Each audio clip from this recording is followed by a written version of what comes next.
have the special counsel report here. It's split into 2 volumes. The first volume is devoted to Russia collusion. It's just shy of 200 pages. And the second volume looks at the issue of obstruction.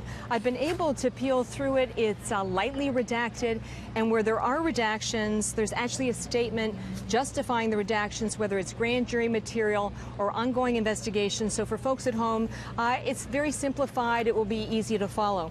I want you to bear with me because I've got 4 areas that I want to highlight and read from the report. The first goes to the issue of why Special Counsel Robert Mueller could not reach a decision on the obstruction question. And it reads, quote, "Because we determined not to make a traditional prosecutorial judgment, we did not draw ultimate conclusions about the president's conduct. The evidence we obtained about the president's actions and intent presents difficult issues that would need to be resolved if we were making a traditional prosecutorial judgment. At the same time," he writes, "if we had confidence after a thorough investigation of the facts that the president clearly did not commit obstruction of justice, we would state so.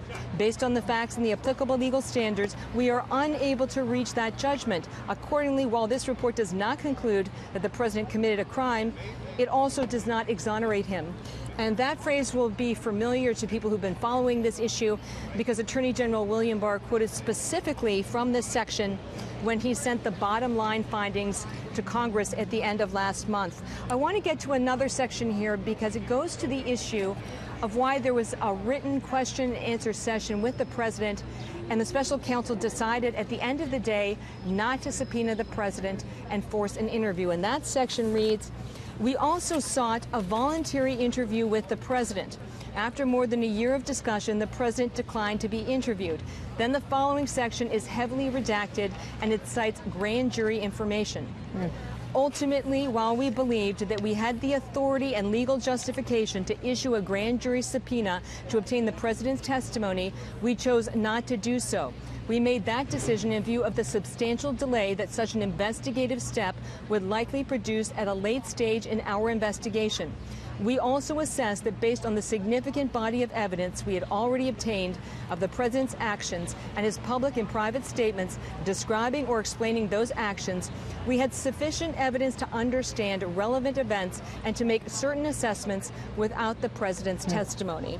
So the bottom line there is that the special counsel is saying they had a lot of information from other individuals, records that were provided by the White House. They did not feel that they needed to take that step and subpoena the president. They would be satisfied, or it was adequate, to use the written question and answer sessions. Now, this is a very important part of this, and it goes to the moment, I don't think we've had these details before, when President Trump learned that a special counsel had been appointed. Page 78, Catherine. That's right, 78. Now, they're in the Oval Office, and remember, this is those 8 days in May between the firing of Comey and the appointment of special counsel where a lot of very important events go down. And it states, and it's according to notes written by Hunt, this is a member of the team, when Sessions, that's Attorney General Jeff Sessions, told the president that a special counsel had been appointed, the president slumped back in his chair and said, quote, "Oh my God, this is terrible. This is the end of my presidency. I'm effed."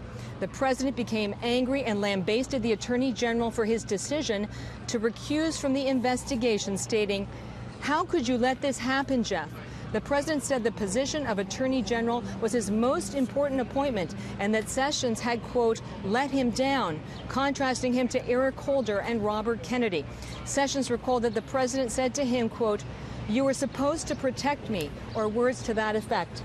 And that goes to something that we heard earlier today from Attorney General William Barr, that there was a lot of anger and frustration on behalf of the president. He characterized it as very genuine because he was not guilty of these allegations of collusion. And I just want to go back to page 75, and then I'll continue reading with more headlines, because it goes to this issue of intent.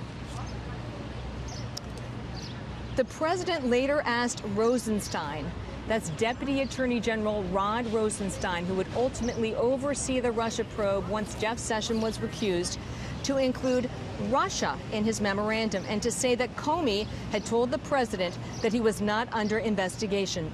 And the president's final termination letter included a sentence at the president's insistence and against McGahn's advice. That's White House counsel Don McGahn stating that Comey had told the president on 3 separate occasions that he was not under investigation. So on the intent question, the president wanted to make clear that he was not guilty of these allegations of collusion and that this had been shared with him with the then FBI Director James Comey. So I'm going to just take a break here, continue reading and flagging headlines as we get them. Catherine, Thank you.